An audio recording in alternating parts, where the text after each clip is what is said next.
One weekend, four stories, all Chelsea. In the space of just a few days, Chelsea gave us a teenage superstar drawing World Cup comparisons, a commentator who accidentally tried to predict the future, a loss that stung, and fans so frustrated they are about to march. Sit down. This one covers everything. The future is now the boy who could light up the World Cup. Let us start with the good news, because right now, Chelsea have something very special on their hands, and the wider football world is slowly waking up to it. His name is Estevao Willian. He is young, he is Brazilian, and according to someone who knows a thing or two about football at the very highest level, he is about to become a household name this summer. That person is Davide Ancelotti. Now, if that surname rings a bell, it should. Davide is the son of Carlo Ancelotti, the manager of the Brazilian national team heading into the 2026 World Cup. And when Davide speaks about who is going to shine at the tournament, he does not hesitate for long before landing on Chelsea's Estevao. Speaking on BBC Sounds this week, Davide made it very clear how highly he rates the young winger. He said Brazil have a lot of attacking talent with different profiles, but when pushed to give a name of someone who would surprise people, he pointed straight to Estevao. When the son of the Brazil manager, someone who watches these players every single week in training and in matches, says your player will be the one to surprise the world, you take notice. Davide called Estevao one of the rising talents of Brazil. He mentioned that the young winger missed the last international break because of an injury, but made it clear that when fit, Estevao is absolutely central to how Brazil want to play going into the biggest tournament on earth, and his father Carlo. Reports coming out of Brazil suggest that the head coach himself has already made up his mind. Estevao is in the squad, simple as that, as long as he stays fit between now and the summer. 5 goals in 11 Brazil caps. 2002, Brazil's last World Cup win. 3 Chelsea players in Brazil's squad. Think about that for a moment. 5 goals in just 11 appearances for the senior national team. That is not a player still finding his feet at international level. That is a player already making a real impact, and he has barely even started yet. Chelsea actually have 3 players in the Brazil squad competing for World Cup places. There is Andre Santos, João Pedro, and Estevao. But it is Estevao who has the Ancelotti family buzzing the most. He is the one they believe can genuinely take the tournament by storm. Some people are already drawing comparisons to Neymar. That is a big thing to say. Neymar was for many years the face of Brazilian football and one of the most exciting players on the planet. To put a teenager in the same conversation tells you everything about what people inside the Brazil camp think of Estevao. Here's something to think about. If Estevao has a World Cup to remember and becomes one of the stars of the tournament, what does that do for Chelsea and their standing in world football? Could it give the club a huge boost at exactly the time they need one most? Chelsea fans will also be very aware that Estevao has only recently returned from injury. The priority between now and the end of the season is keeping him fit, giving him regular minutes, and making sure he arrives at the World Cup in the best possible shape. That is something Enzo Maresca and the coaching staff will be very focused on. There is a real chance that by the end of the summer, Estevao Willian is one of the most talked about footballers on the planet, and he plays for Chelsea. That is quite a thing. The commentary gaff Peter Drury and the cup final nobody has agreed to yet write. Now for something a little lighter, or at least it would be lighter if thousands of football fans were not absolutely furious about it. Sky Sports commentator Peter Drury found himself in hot water on Sunday afternoon, and it all happened in the very first seconds of the Chelsea versus Manchester City match. As the game kicked off, Drury opened his commentary by essentially telling viewers that the two teams on the pitch would be meeting again in the FA Cup final next month. He said something along the lines of next month, this will be the cup final, before quickly catching himself and correcting it to, or might well be. Now you might say, relax, it was just a slip of the tongue. And in isolation, that is probably fair. Drury is one of the most experienced and respected voices in football commentary. He has called some of the biggest matches in the world. People make mistakes. But football fans, particularly supporters of the other two clubs involved, did not see it that way at all. Shocking commentary and so disrespectful to Leeds and Southampton. Dear me, Peter Drury, talking about Chelsea versus Man City and saying next month this will be the cup final, then correcting himself to say, or might well be. Disrespectful to Southampton and Leeds. Seems like Peter Drury on Sky Sports knows who is in the cup final next month before the semis have even been played. That last one is quite funny when you think about it. The problem here is pretty simple. Both Leeds United and Southampton still have FA Cup semi-finals to play. Neither of those clubs have been eliminated. Both of them have every right to dream of reaching the final at Wembley, and for a major broadcaster's commentator to casually write them off before a ball has even been kicked in the semi-finals feels, to a lot of people, deeply unfair. Does a slip like this reveal something about how the big broadcasters unconsciously think, or is it genuinely just a harmless mistake that got blown out of proportion?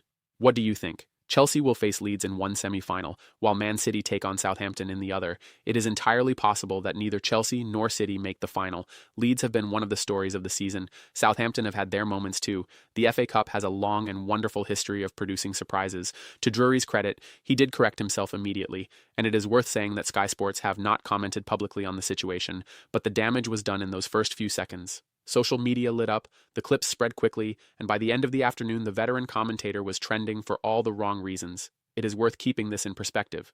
Peter Drury did not deliberately disrespect Leeds or Southampton. He made a mistake in the heat of the moment. But football is emotional, fans care deeply about their clubs, and to hear your team essentially dismissed before the biggest game of your season is going to sting no matter how it was intended. One user on X put it simply. They said it was rude and unnecessary. And honestly, even if it was unintentional, you can see why people felt that way.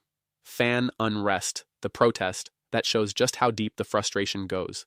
This is the part of the weekend that should concern Chelsea the most. Not the result, not the commentary gaffe, the protest. Joe Cole, the former Chelsea and England midfielder, who is now a regular television pundit, said something very direct this weekend. He said that Chelsea fans do not like the new ownership, they do not like where the club is going, and there is a massive protest planned for next week. Let that land for a moment. Joe Cole is not some outside critic looking for headlines. He is a Chelsea man through and through. He played for the club. He loves the club. For him to say publicly that the fan base is this unhappy, that tells you something real is going on. The ownership he is referring to is the group led by Todd Bailey and Clearlake Capital, who took over Chelsea from Roman Abramovich back in 2022.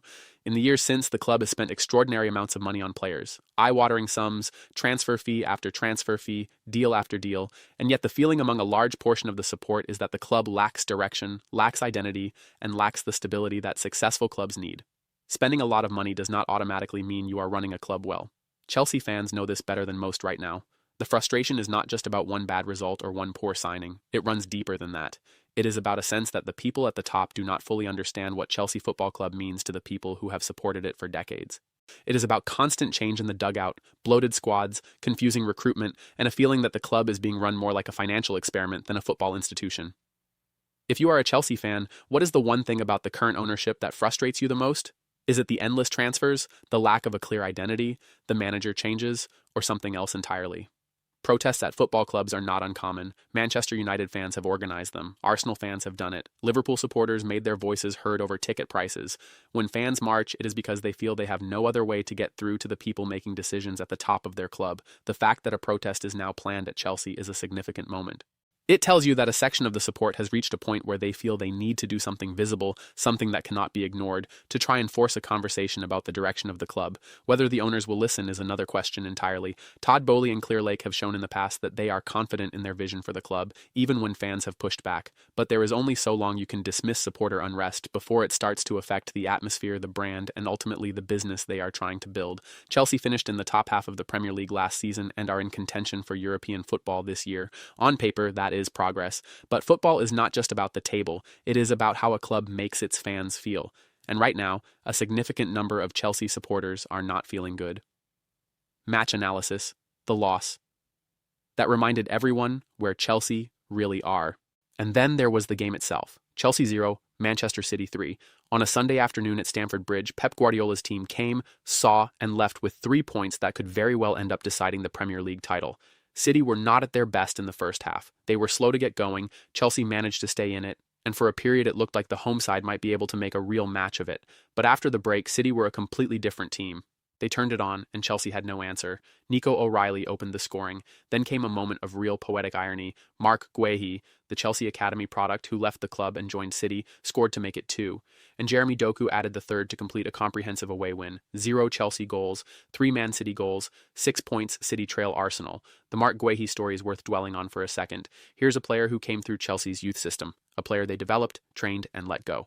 He joined Crystal Palace, established himself as one of the best defenders in the league, and was then snapped up by Manchester City. He then scores against his former club. If you write that in a film script, people would say it was too on the nose. Chelsea's academy has produced some remarkable talent over the years, but so many of those players have gone on to shine elsewhere. Is this a pattern the club needs to urgently fix, or is it simply unavoidable in modern football? For City, the win was massive. They closed the gap on Arsenal at the top of the table to just 6 points, and they still have a game in hand.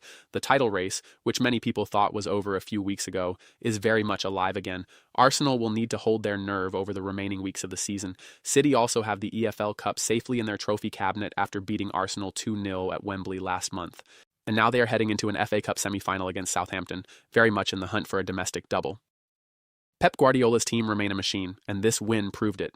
For Chelsea, the day told a familiar story. Good enough to compete for periods. Not good enough to see it through against the very best. There is real talent in that squad, Estevao being the most exciting example, but there is still a gap between this Chelsea team and the level City operate at. Guehi did something interesting after the match, too. When he was announced as the man of the match, he reportedly refused to accept the award and gave it to a teammate instead. That is the kind of class and humility that makes the fact Chelsea let him go feel even more painful. The defeat will sting. It came at home. It came in front of fans who are already unhappy. And it came in a week where everything seemed to pile up at once. The result, the commentary, the protest.